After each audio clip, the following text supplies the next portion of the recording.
Here at Renegade Animation and RenegadePopCulture.com, we stand in solidarity with the WGA and SAG-AFTRA during their strike, and will do what we can in support. If you would like to support them, please go to entertainmentcommunityfund.org and make sure the donation goes to film and television. This is not a strike fund. This is a fund for people who are affected by the strike. Now then, if you like what we do, please give us a like, a follow, and a rating on Apple Podcast or wherever you listen to us. We are everywhere. Also support our Patreon. That way we can keep doing what we love, and that's talking about animation from around the world. And now, on with the show. What's going on, everyone? Welcome to another episode of Renegade Animation on RenegadePopCulture.com. I'm your host, Mike. Joining me, as always, is the animation guru himself, Cameron. Howdy, howdy. And today, we have a pretty fun show, giving our quick thoughts on the first 3 episodes of My Adventures with Superman, plus Unicorn Warriors Eternal, and Kizazi Moto, Generation Fire. But first, let's talk about a weird show to include on Adult Swim, of all places. This is My Adventures with Superman. Of course, this was supposed to be shown on a different channel block that they were all doing and prepping for until the head of Warner Brothers Discovery, who is one of the most vile human beings on Earth, decided that keeping Cartoon Network Studios wasn't worth it. Gutting the HBO name from HBO Max was a good idea because apparently HBO on the HBO Max was alienating people. You try to make sense of that logic and reasoning. And throwing some of the shows, and most Cartoon Network stuff, onto Adult Swim, which I'll give you some wiggle room. There are definitely some aspects of Unicorn Warriors Eternal that can be defined as adult in tone and topic. Insert visual symbolic gesture of air quotes. But My Adventures with Superman, yeah, it's more teen/young adult, though more general audience, I would say, until otherwise. I mean, we can definitely get into a debate and discussion of what is an adult animated series, but we're not here for that. We'll do that for another episode. So now we've had 2 channels and 2 super creative teams make 2 of the best cartoons of the year so far. The team over on Disney with Moon Girl and Devil Dinosaur, and here with Cartoon Network Adult Swim, My Adventures with Superman, because the first 3 episodes paint a very good picture of what to expect with this show. Oh, yeah, absolutely. I'm not quite ready to say that this is like up there with Moon Girl and Devil Dinosaur as far as 2023 goes. I want to see how the rest of the season plays out, but I am loving this version of Superman. Particularly, I love that there is like equal focus for the entire trio of Clark, Lois, and Jimmy Olsen. I like how, as a kind of sort of rom-com, this you actually believe like the chemistry between Lois and Clark. This creative team perfectly understands Superman and the appeal of the world that he is from. Because for a while, it just seems like, I mean, Superman is very moldable. You can use him in different situations and tones and settings. But I do actually think that's kind of a lie, because while you can mold him into something darker and edgier, how has that actually succeeded so far? Not very well.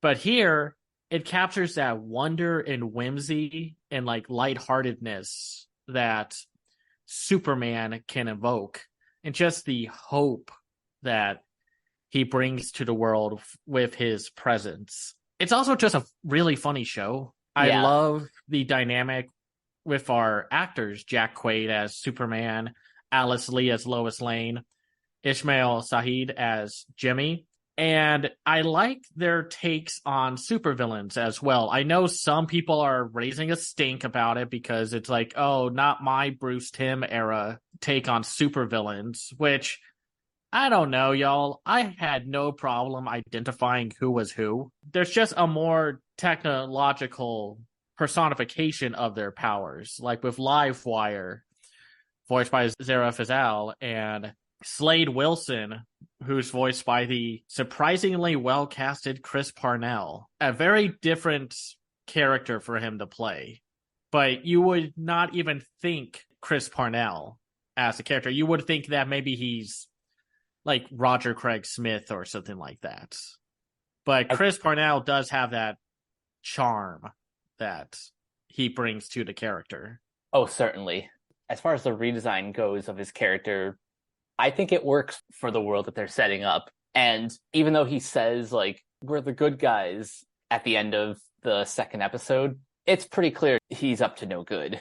Well, he's teaming up with Amanda Waller. So if you know the universe and you know Amanda Waller as a character, you know that it's not really for the good of humanity and such. But we'll have to see. There's only 3 episodes out right now, but I loved the introduction of the 3 other villains, one of them being Silver Banshee. And I love how, like, there's this misconception, and I think it comes with maybe the ongoing popularity of Spider-Man and his rogues gallery, that everyone is smart. That's not even true. I love the fact that some of the supervillains in this show so far are just kind of bumbling fools.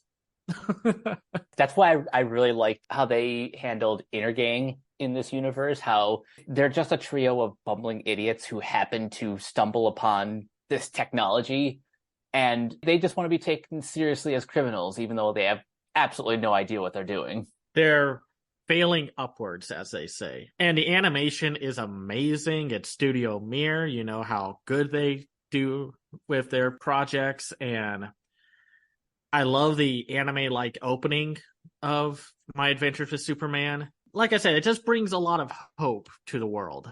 And just like this great like happiness and optimism. And Lois and Clark are just a cute couple, or blooming couple and such. And yeah, I can't wait to see the rest of the show. I am definitely rating it in my top 3, at least for right now, with our next show, Unicorn Warriors Eternal. Last thing I want to say before we move on is I just saw the guest cast list, and Michael Emerson as Brainiac is one that I'm very much looking forward to. Yeah, it's going to be a blast. I can't wait to see what else this show has to offer. It's off to a good start, so we'll just say that. We'll come back to it once the season wraps up. We move on to Unicorn Warriors Eternal, created by Genndy Tartakovsky and written by Derek Bachman and Tartakovsky. Yeah, so this is the show that the marketing likes to play up that was a story decades in the making. And while that's a cute thing to say due to the underlying theme of reincarnation, Genndy has literally been trying to get this show off the ground for decades. So basically, it's about these 3 beings, a elf knight, a sorceress, and a monk who is connected with the universe, who must take down this evil force that has transcended and lived throughout the centuries as time and technology and humans have evolved. We cut to, it's not even modern day. It's modern day for them within the 1800s. I at least think the late 1800s. Something like that. Just because of the time period, the technology, even though it's very steampunk. And they find their new hosts, and through a delightful robot named Copernicus, which I just love that robot. We'll get into that later. They must stop this evil sentient force from wrecking the world. And this show is just wild. I mean, it's Genndy Tartakovsky. He does not miss. But I was curious to see how it came out and like the production of it, and early word of mouth from Annecy spoke highly of it until we finally got to see it. And the constant worry of, oh no, is the overlord of Warner Brothers Discovery going to scrap this, even though it's basically finished? So you could say that this show's journey has been a wild one. For sure. Like, just to get basic thoughts out of the way, I very much enjoyed it. I liked where it went. Like, if I had to describe it, it's basically the manifestation of what you think you remember the old Hanna-Barbera Ruby Spears fantasy action shows were. Like, does that make sense? Where you think back then they were like, oh, these were the coolest shows ever, and then you rewatch them and it's like, oh no, these aren't very good. That's pretty accurate. I'm reading that his two biggest influences as far as character designs go are definitely Max Fleischer and the creator of Astro Boy. Yeah, Osamu Tezuka. Yep. Yeah, no, this show, like, and my comparison of saying this is what you think you remember those old shows being like is not so much of a stretch, because Craig McCracken was talking about this story about Genndy Tartakovsky when they were at Cartoon Network Studios, RIP, when they were looking at the archives of like the old cartoon that the company owned. And Genndy was having like Craig said it was like some Hong Kong Phooey episodes that Genndy was watching. And he was just like, oh no, these aren't good. And then Craig said, make the show that you think those old shows were back when you were a kid. I love that. Yeah, because why wouldn't you? Just make something that you like and want to make and such. And this is like very Penny Dreadful in terms of execution, because there's magic, supernatural stuff, sci-fi, steampunk, very cosmic philosophical quandaries, and then like werewolves, dinosaurs. I think they slip in one little primal Easter egg during one sequence. I know primal is still one of my blind spots, but even I recognized some backgrounds from that show in one episode. And I almost got really excited that there might be a primal unicorn crossover, but that never came to pass. Nevertheless, I love that this show is just a huge melting pot of pretty much like all of the different genre corners. You got a little bit of fantasy, a little bit of sci-fi, pretty much coated in steampunk. And while the pacing isn't always perfect, I love how the story begins and where this season leaves off. It takes about 3 episodes for the plot to fully kick in.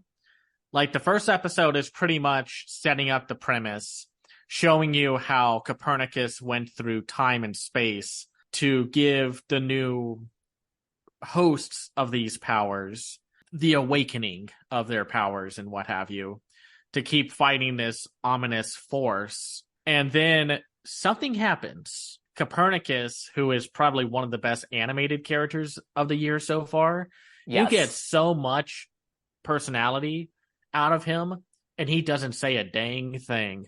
So when we first encounter Emma Fairfax, voiced by Hazel Dupe, she is given the powers of Melinda by Copernicus. And then as we go into different parts of the city, as Melinda is now just kind of wondering what the heck just happened, Copernicus shows her like, hey, this is what the deal is. This is what we have to do. They then are introduced to Sang, who then takes up home in a boy named Alfie. And then a Russian magician becomes Edred.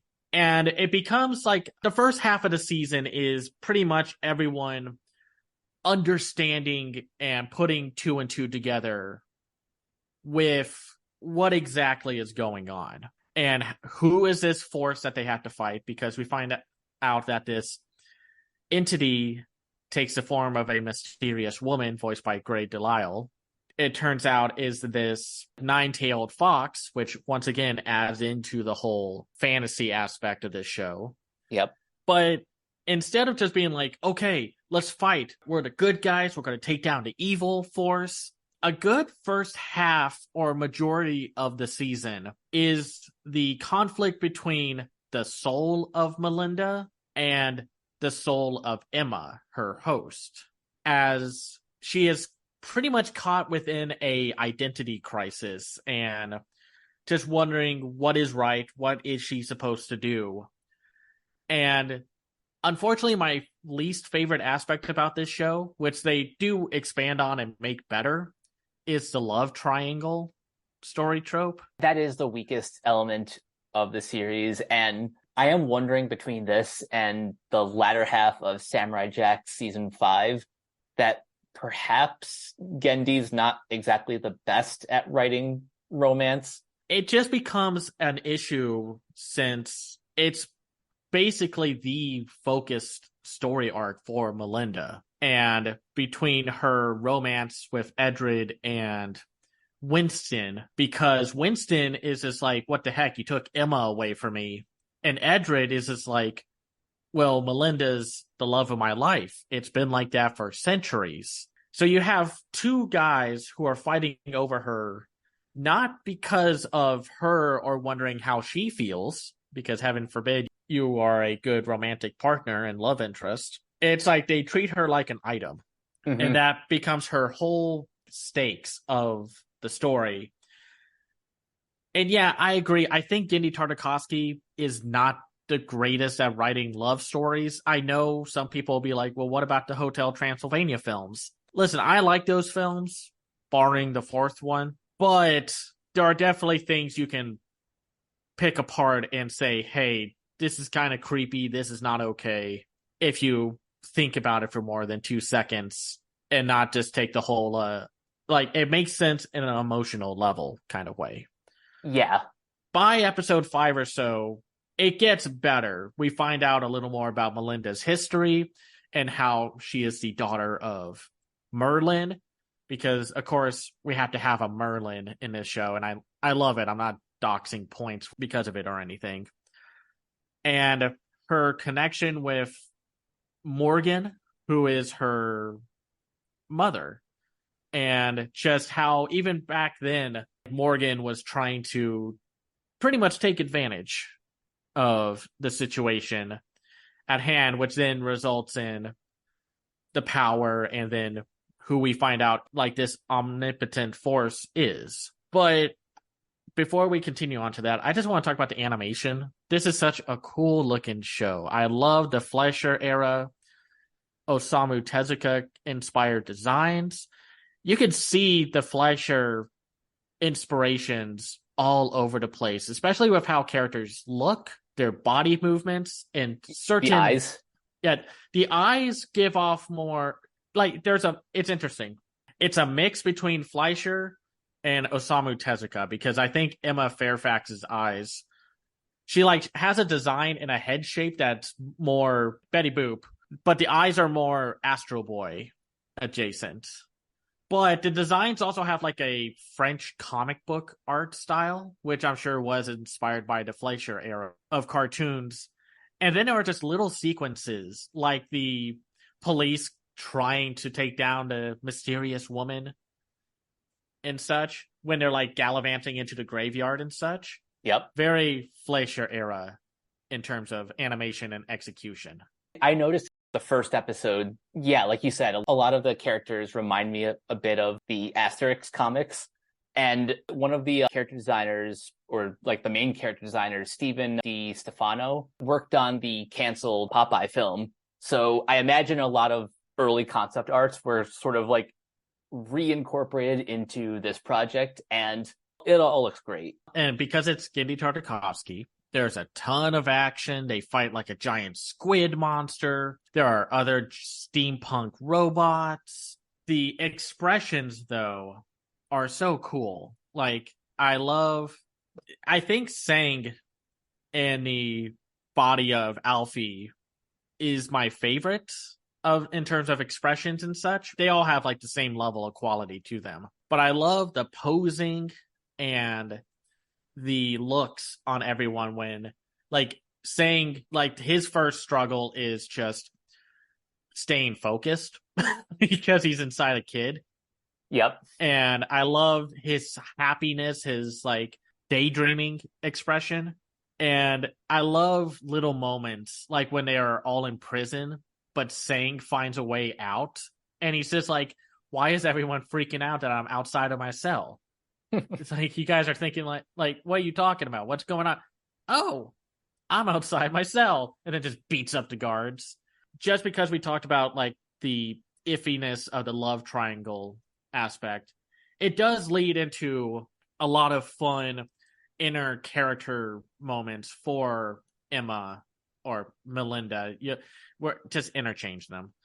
Yeah. And it does become a more complex show. And then Edred becomes the focus in terms of his plot for maybe one episode that gives him, like, most of the focus. Episode 7, The Heart of Kings, is very much an Eldred focus episode, and this is where we get to see where his ancestors came from and why Eldred left to become a warrior eternal. It came off like a fun little Lord of the Rings style mini episode, mixed with a little bit of that, once again, like, Asterix comedic sensibilities with that giant that lives in the forest.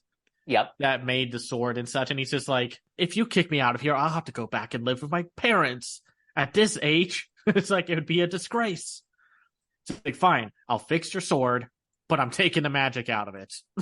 I loved his animation, just how he stomps and moves around. Oh, I would hope that some animation teachers will look at Unicorn Warriors Eternal and use it for reference points. Like, what this show does best is combine the comedic sensibilities of Genndy Tartakovsky, because it can be very funny, mostly through its visual gags. Oh, yeah. But it also does that thing that Genndy does well with focusing on the silence and quiet moment. You will see some characters pop in again, like Winston returns into the story, because I thought they just kind of dropped him for a good few episodes. I was like, so we're just not going to hear back about Winston. That sucks.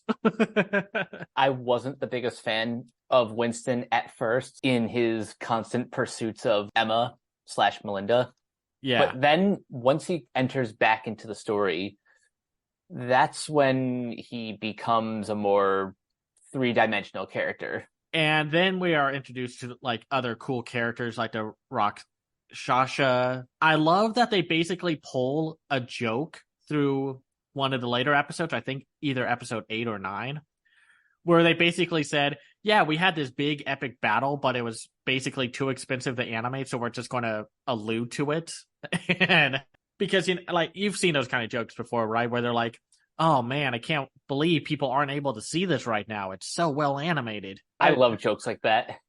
Or it's just like, man, whoever didn't see that is a loser. That's how with the Rakshasa and Merlin, Merlin pops back up and it's just like, yeah, this is what happened. And then everyone's like, no. You got to tell us what happened in the plot. What happened? What in the fight and such.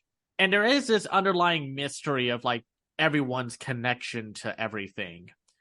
And then it goes into basically, like, this is what you think Flash Gordon was like in terms of campy sci-fi cosmic adventure stuff, because they pull out some big twists. I wasn't the biggest fan of the time jumps, but I did like seeing Alfie's new design when we got to that point, and it just reminds me of those cool sci-fi comics from back in the day. Like, this whole show is, like we've said, inspired by Fleischer, Tezuka, and French and old sci-fi comics, but it never feels out of place. There's no design that feels like, well, that didn't match with everything else. That's the most impressive thing about this, that all of Genndy's influences They meld together pretty seamlessly. Even Copernicus, like, he takes a little bit of influence from those robots from Castle in the Sky whenever he's like moving around.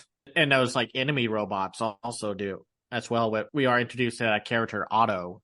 It's just a very cool show, something very refreshing to see, since it's not based off of a pre-existing IP like some of the other shows that we love from this year. Another little note that I observed, they do that thing, and Gindi likes to do this from time to time, where they have the same voice actors do a bunch of different voices. Mm-hmm. Like Samurai Jack did this a lot. You could hear Jeff Bennett, Tom Kenny, Kevin Michael Richardson, and Gray Griffin, maybe / Tara Strong. You could hear them throughout the entirety of Samurai Jack. There's even one episode in Samurai Jack early on where Tom Kenny comes in like playing two different characters like right after one another. But because he's a great voice actor, you can tell he put in two different performances. And here you'll see like Hazel Dupe, Tom Milligan, and Gray Delisle show up multiple times alongside Rosalind Ayers, George Webster, Elaine Yu, and Robbie Damon pops in from time to time. And Jeremy Crutchley also shows up. And Ron Botita is there as well. It's just interesting that it's like for all these characters that were introduced, there's only like 6 different cast members. But hey, it shows off the diversity and range of a lot of these actors. Indeed. What did you like about the overarching story? Like, was there anything you liked or wish they did better or included more of? Other than perhaps like the pacing, I think I overall enjoyed the sort of coming of age story with Melinda, like figuring out who exactly she wants to be. And by the end of this season, she kind of has it all figured out. She wants to protect the world and the family that she's now created from previous warriors, the spirits. Unlike My Adventures with Superman, I can at least see some of the adult aspects of this show, like have it make sense for why it's on Adult Swim, even though some of these are very mild in terms of how quote unquote adult they are. I think the most adult joke that they do is when the Greek stone soldiers show up and they basically do a dick cutting joke. Oh. But that's really it. But it's all implied of what they were doing. I like how Edred was just like, don't look over here. There's nothing going on. You see the sword just swinging around in the background. And then the soldiers look down and then they start raging. It's like, wow, they made a dick joke work. I love that. Or like how sayings like peaceful nature can sometimes bite him in the backside. Like the time skips, though, like I thought it was fine. I mean, I kind of get it. It makes sense within the whole cosmic connection and such. It wasn't my favorite part of the story, but I did like the end result of it and how the whole world just becomes basically messed up, just with dinosaurs, steampunk, different time periods clashing with one another. It reminded me a little bit of, I think it was the end of season 2 or season 3 of Legends of Tomorrow, where the timeline gets messed up and the whole world is just driven into chaos. Gindy said, here are all these Penny Dreadful pulp action comics and old sci-fi serial and adventure serials. We're going to just cram them all into a blender.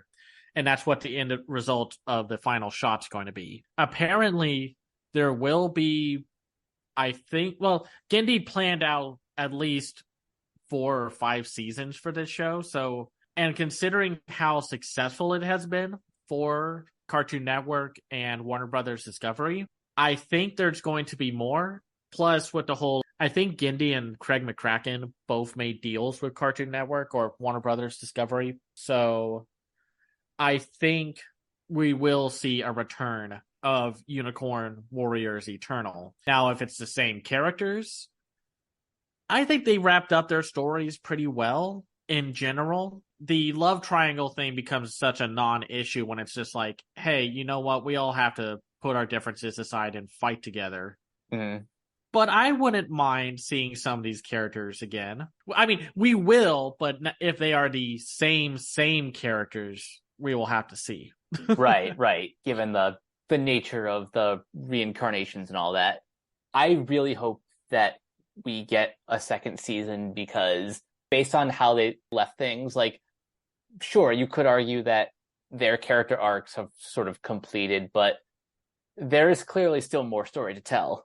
Exactly. And just because one story arc ends doesn't mean another one's going to begin, because they could easily dive into the aftermath of some of these characters and what have you. And plus, with the whole unlimited creativity of the world that they set up, it can go anywhere. That's true.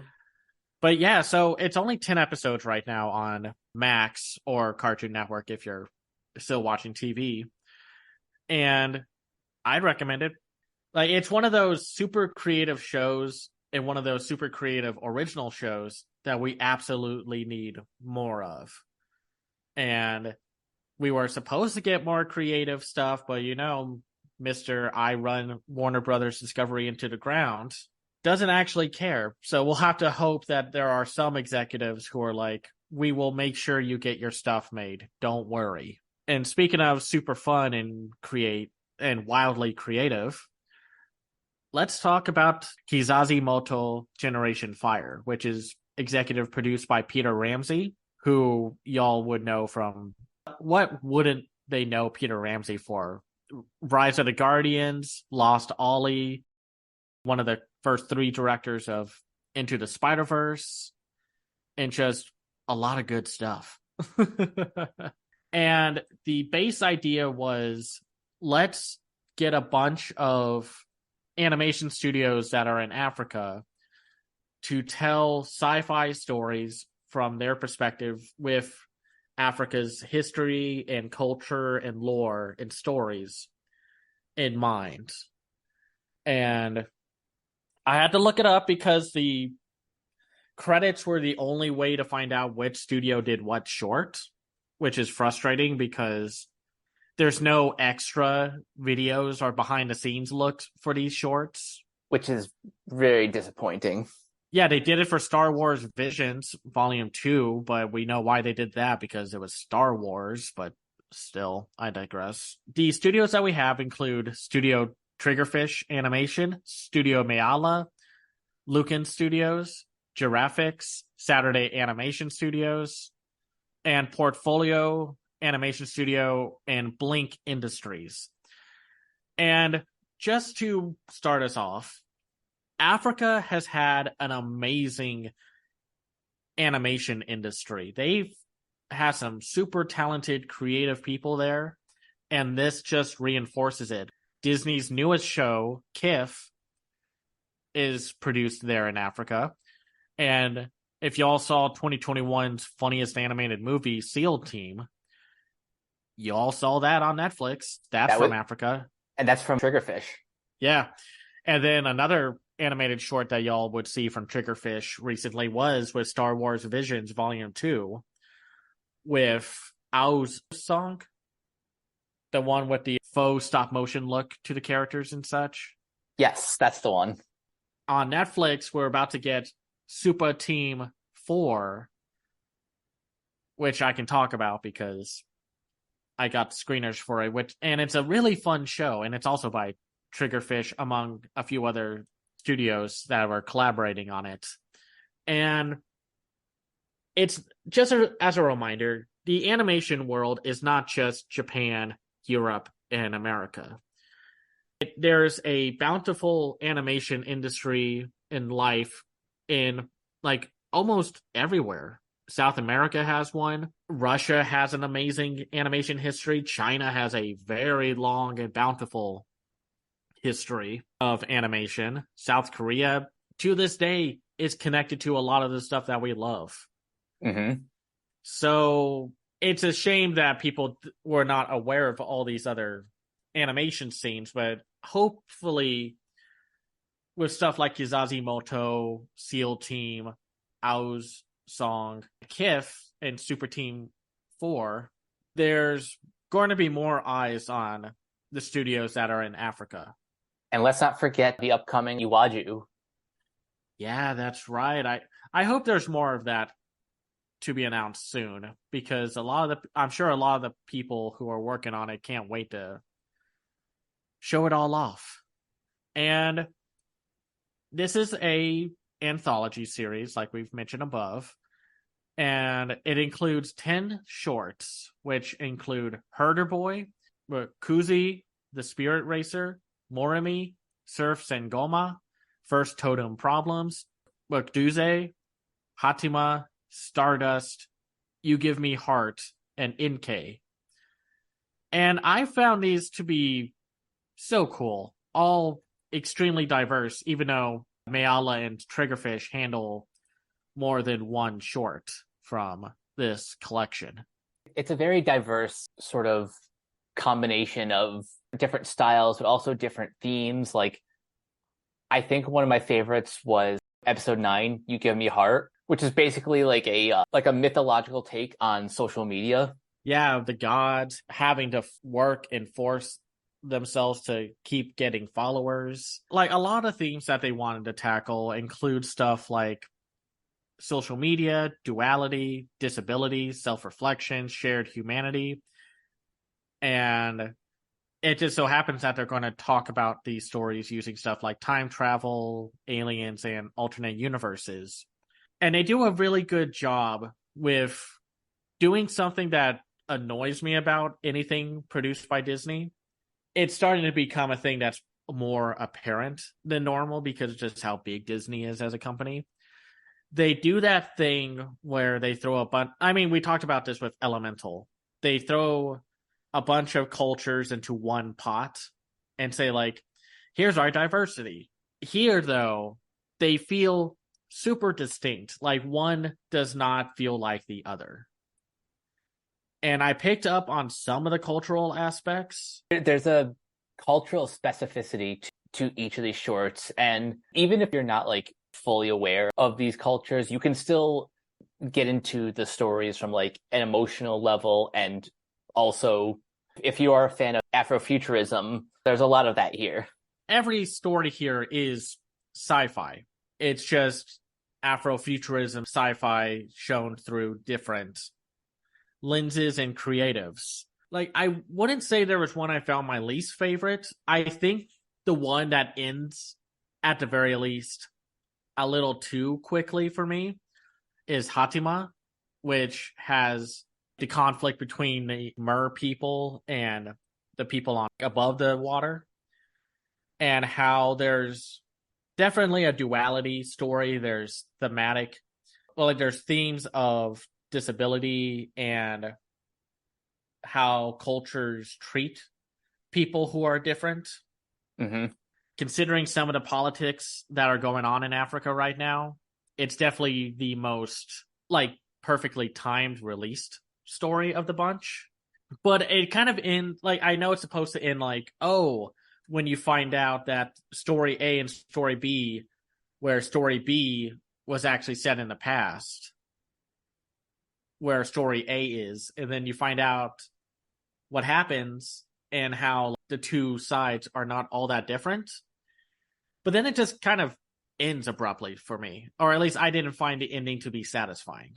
I can see where you're coming from with this one, especially that like it's not a bad ending, but the problem with a lot of these ones is like some have a bit more satisfying endings than others, but this one in particular kind of feels like, wait, that's it? But I want more. And of course, some of them have inspirations from other sides of the animation world. Kuzi, the Spirit Racer, which has very obvious inspirations of Studio Trigger. And of course, if you've seen the amazing film Redline, yes, they're still telling stories that you can relate to on a thematic level. Because for some reason, recently with this year, I have found an issue with people being like, well, I can't connect with this. And it's like, people are not willing to look past the surface level story that they are seeing on screen, whether it's a show or a movie, live action or animated. Because while some stories are definitely not for me, I can still connect and understand the logic and reasoning behind what happens through the themes and the writing. Just because a story is not written like specifically for you, the more specific a story is from the perspective of the writer, director, even performers, the more universal that story becomes. And I don't think a lot of people really fully comprehend that, which has always been a problem. And that's why media literacy is now a zombie. Yeah. And I mean, because it's just like, you can understand something like, oh, which one was it? I think the third one. Yeah, Morimi, about a mom who wants to help her people and her son, but then has to go through the situation of getting back that little boy's spirit so it's not taken away from these really cool, creative, and scary giants that they animate in this very cool faux stop motion feel. It reminds me a lot of, if you've ever played the game or seen footage of it, called Tearaway, which is by the Little Big Planet developers. Ooh. And like some of these stories are very much just from the perspective of how we are connected with the world and the earth that we live on. Like First Totem Problems is very much about the main character feeling connected with not only her family in the living realm, but in the spirit realm. And the last one, Inkai, which is all about colonization and how outside forces are taking away the resources of a world that is dying, until the end, when you find our main character reconnecting with the spirits of the world and nature and such. Like, you can understand the basic idea of how we come from the earth, and then when we die, we go back into the earth to give back to it. Like, media literacy is just kind of forked. It is, but I hope that these shorts find an audience. I can only assume these shorts are doing well enough because they're still on Disney Plus's home screen. Yeah, no, these are all really well done, both from a writing perspective. Just the animation on all of these is incredible. I do appreciate the fact that at least like 2/3 of them, or at least like less than half, have 2D animation, as well as like CG and that sort of faux stop motion aesthetic. Well, some of them are mixed media. Like the last one that we just talked about has moments of 2D animation. Yep. And then there's just like, which one was it? You Give Me Heart is also a mix of 2D and CGI. And they all are just so cool looking. All these designs, there's so much personality in the worlds that they craft. And even with stuff like Stardust, which might be the most straightforward short, like, I don't know how you couldn't connect with someone who is struggling to find their destiny, per se, to find out who they are, and thinking, oh, this one solution will help me, but it's more about the journey, not the destination, as the saying goes. Yep. Or just how someone's connection with the world, like how important that is. With, I think it was Mukudze, the 6th episode, where the influencer ends up in the future, which I thought was like the spirit world at first, where he runs into someone who has run away because of things that happened and what have you. Like, I thought that was just such a cool looking short. There are some strikingly dark visuals, especially with Surf Sangoma, which shows just kind of like a harsh world with certain escapes that hide the darkness of the world outside, or at least it's considered dark and scary because of our main character, and that's how he views it, especially with like his connection with the ocean.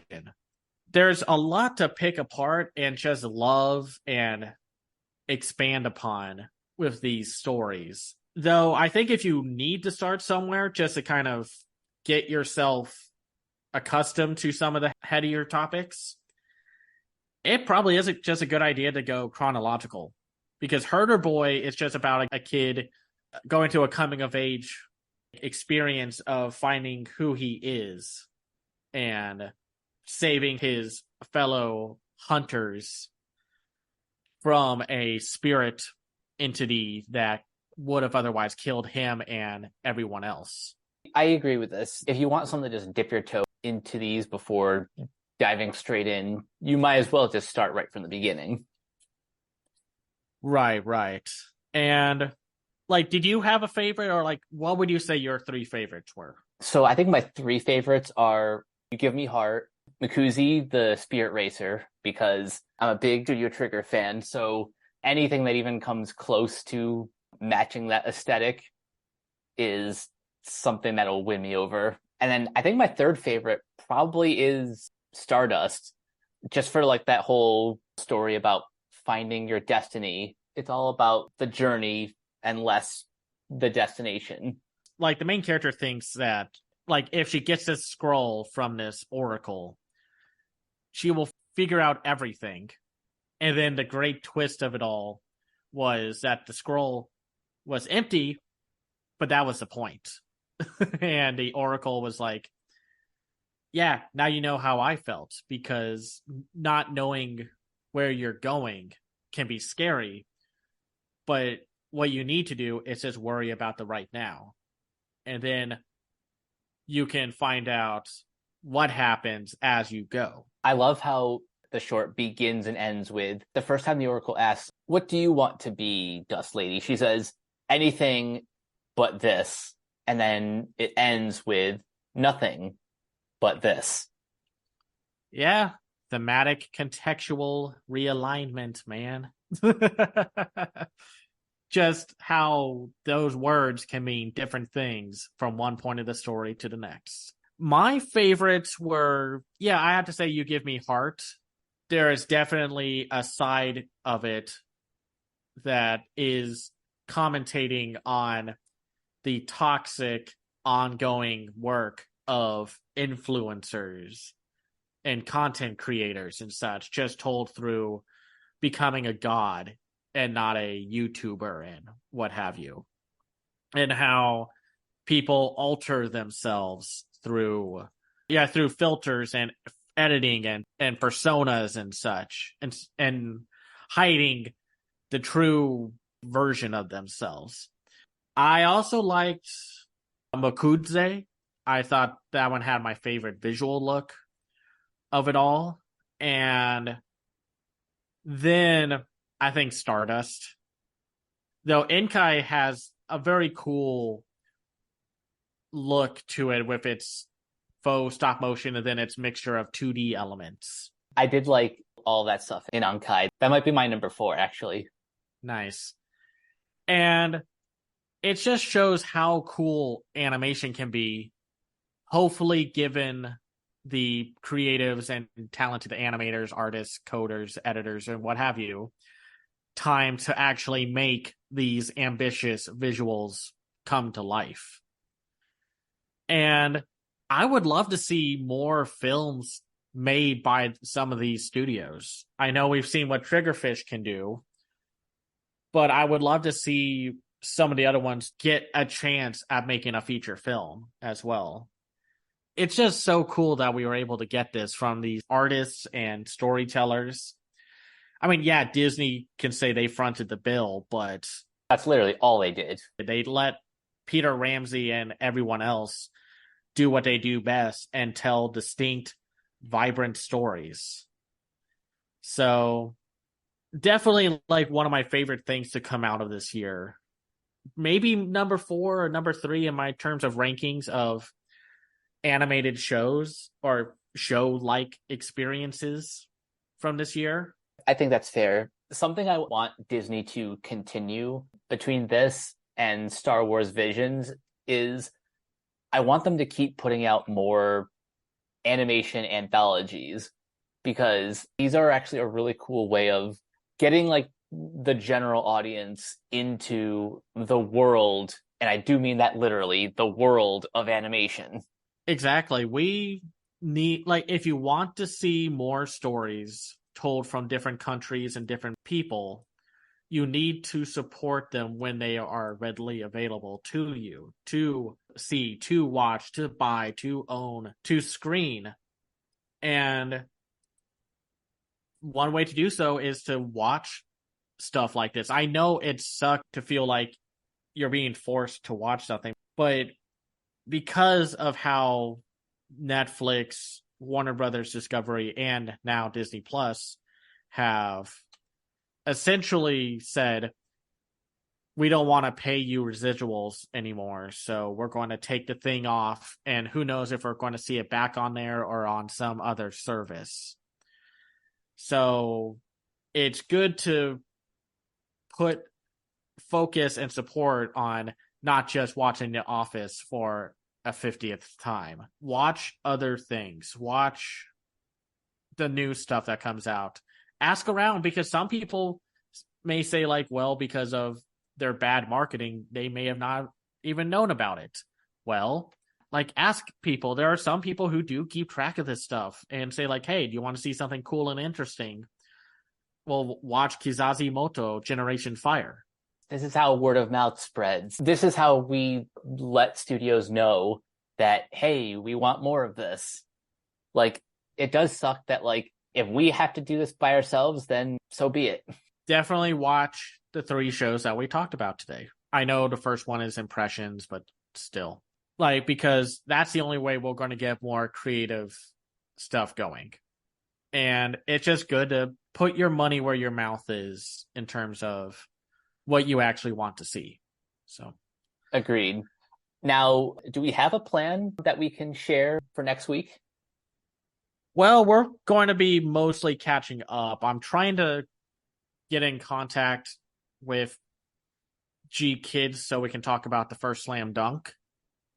But otherwise, we will be catching up on other shows, maybe like the Gremlins show on Warner Brothers Discovery's Max, or Clone High Season 2. It's up in the air. I'm sure it'll be worth it. But until then, Cameron, where can everyone find you online? You can find me on Twitter, as long as Twitter stands, at Cam's Eye View. I have a website called camseyeview.biz where I talk about animated films and shows from around the world called The Other Side of Animation. I also have a Patreon at patreon.com/camseyeview. That's where you can find me.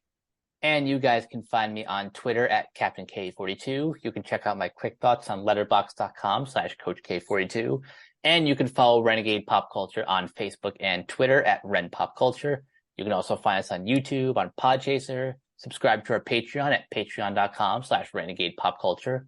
Listen to all of our podcasts on Spotify, Apple Podcasts, basically wherever you listen. And last but not least, everything can be found at renegadepopculture.com. Need an escape? So do we. That'll do it for this episode of Renegade Animation. We will catch you guys later. Peace out.